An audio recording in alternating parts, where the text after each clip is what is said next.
What does God want me to focus on? I enjoy teaching my little boy basketball. Being his father, I always want him to succeed in his life.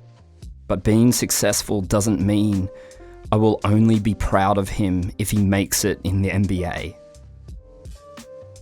I would never want him to focus so much on making the NBA that he neglected following God's ways and was nasty, selfish, and had no integrity.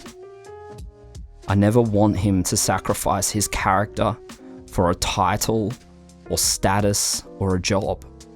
If that meant instead of the NBA superstar, he became the cleaner at the basketball stadium and followed God's ways, that's success in my eyes. I don't want him to lose sight of the main thing, which is walking in God's ways, in his family, career, and his friendships.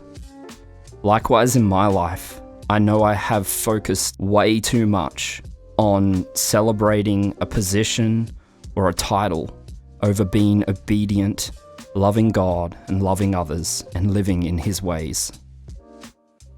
We need to always focus on celebrating, learning, and teaching God's ways in our life. Living as a human, that is true success.